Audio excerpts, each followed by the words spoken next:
My name is Britt Williams. I'm a junior level nursing student. My presentation is going to be over the ice storm which hit northeast Arkansas in January of 2009.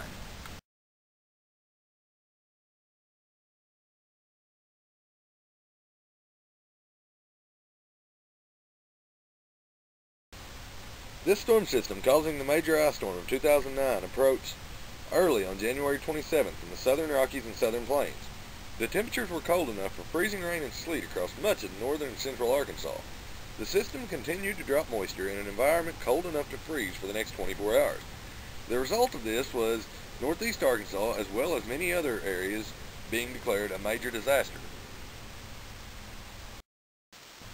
The storm caused major damage in Texas, Oklahoma, Arkansas, Missouri, and Kentucky, encompassing FEMA regions 4, 6, and 7.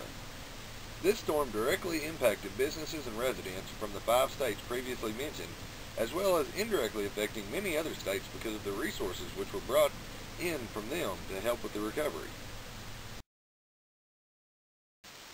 FEMA, the National Guard, and the American Red Cross, as well as many volunteer agencies and churches, responded to this disaster. The Greene County Rescue Squad also responded by sending out a member with a chainsaw and a 4-wheel drive truck with every ambulance to remove debris from the roads so that ambulances could get to where they needed. $500 million. That's the estimated cost of the ice storm in Arkansas alone, according to MSNBC. Much of this cost was used to restore power to the businesses and residents of Arkansas. There were 19 fatalities in Arkansas alone. Most of these were due to hypothermia, but there were some other instances. The police chief in Truman was killed by a falling limb. There was an elderly lady in Piggott who tried to remain warm by filling her bathtub with warm water, but as the water temperature decreased, she died from hypothermia too. There were also some instances in which people died from carbon monoxide poisoning from barbecue grills or generators. The main concern which caused this to be such a disaster was the amount of ice on the trees and power lines themselves, which was responsible for over 320,000 Arkansans being without power. The principles of the National Response Framework to Disaster are as follows: engaged partnership, tiered response, scalable, flexible, and adaptable operations capabilities, unity of effort through command, and readiness to act. As this disaster began, the EOC was on standby due to the nature of the storm that had not yet been activated. As the storm passed and the aftermath was clear, the EOC was activated at the lowest level required. Throughout the management of the disaster, the level of EOC and other response efforts was altered as needed. Through looking at the famous situational updates, which is where the information on the previous slide was obtained, it is clear that the operations were flexible and the response was able to change and adapt as needed. On January 27, 2009, as the storm was just beginning to hit the state, the EOC was already on standby. There was also a 50-pack of generators en route to the Arkansas National Logistics Staging Area in Fayetteville, Arkansas. The United States Corps of Engineers had also been activated to provide a power planning and response team according to the FEMA situational updates from January 2009. All of this is evidence of a readiness to act. With Greene County and northeast Arkansas not being that culturally and religiously diverse, there were no real problems with this.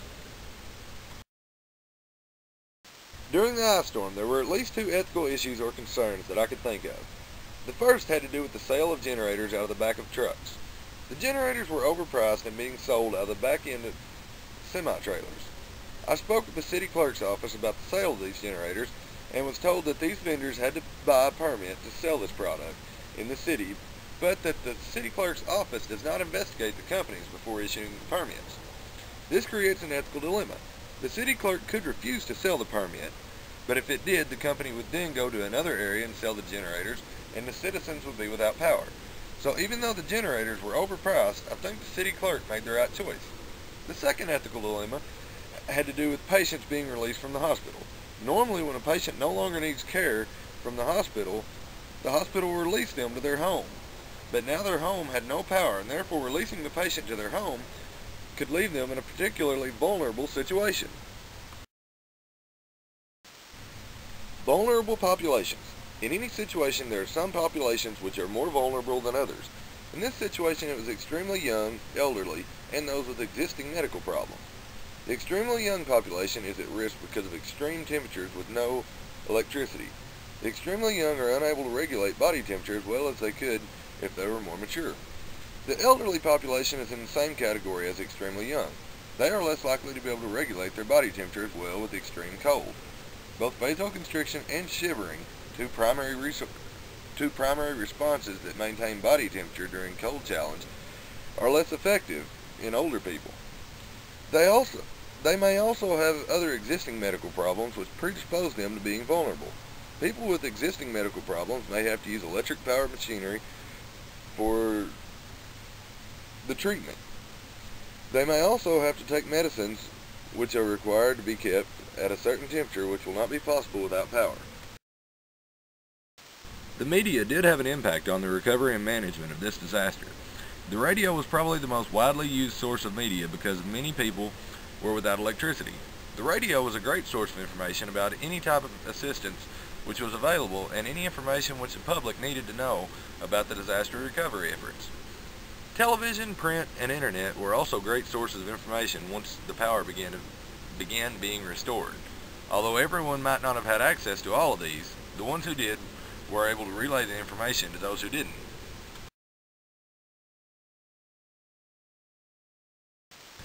Two of the main lessons learned from this disaster were in relation to the hospital and medical services.